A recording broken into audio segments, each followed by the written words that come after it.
Մենք մի հատ ուրիշ խնդիր էլ ունենք լուծելու անկանխիկ ձևով թոշակները ստանալը։ Մենք հասցնում ենք ապրիլի 1-ից։ Պարոն վարչապետ, առավոտյան դրությամբ, այսինքն վերջնականապես փակված կամավոր ձևով փոխելու այդ հնարավորությունը 9200 հոգի է մնացել ընդամենը, որ դեռևս փոփոխված չէ եւ այս 25 օրը մոտակա մենք օգտագործելու ենք այդ մեր քաղաքացիների քարտերը տուն հասցնելու եւ վստահ ենք, քանի որ լավ պատրաստվել ենք այս ամեն ինչին եւ իրավական առումով եւ լոգիստիկ տեխնիկական առումով, որ ապրիլի 1-ին այդ քաղաքացիները նույնպես իրենց կեսաթոշակները կստանան իրենց քարտերի վրա։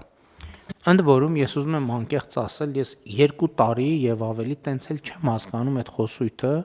որ տարիքով կամ սահմանափակում ունեցող մարդկանց հարմար չի թոշակը ստանալ անկանխիկ։ Չեմ կարողանում հասկանալ, որովհետեւ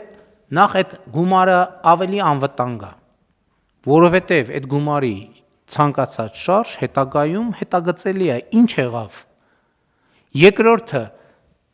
սահմանափակում ունեցող մարդը այս պարագայում առավել եւս թոշակը ստանալու համար ոչ մի լրացուցիչ գործողություն անելու կարիք չունի, այսինքն իր սեղանին կամ դրա բանակի մեջ քարտը դրած է, թոշակը գալիս է։ Եվ ես կարծում եմ, որ եթե նույնիսկ ինքը տալիս է ինչ-որ մեկին, որ իր համար առևտուր անեն, այդ դեպքում էլ է հետագծելի։ Ինչ ձեռք բերվեց, ինչ գնով, արդյոք ձեռք բերվեց այն, ինչ որ ակնկալում էր եւ այդպես շարունակ, եւ հետեւաբար ստեղ էլ էսեն դեպքն է, որ տենց բանի ներքո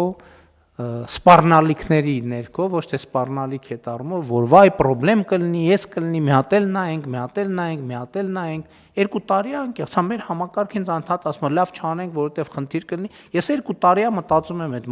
ասում եմ, լավ, ինչը չեմ ես հասկանում այս իրավիճակում։ Եվ հետեւաբար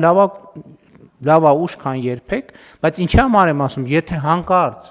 իրոք կպրոբլեմ կլինի որևէ տեղ, որ մենք չենք հասկացել այսքան ժամանակ, մենք կգնանք այդ խնդրի հետևից օպերատիվ ձևով կլուծենք։ Պետք կլինի կչեղարկենք մեր որոշումը,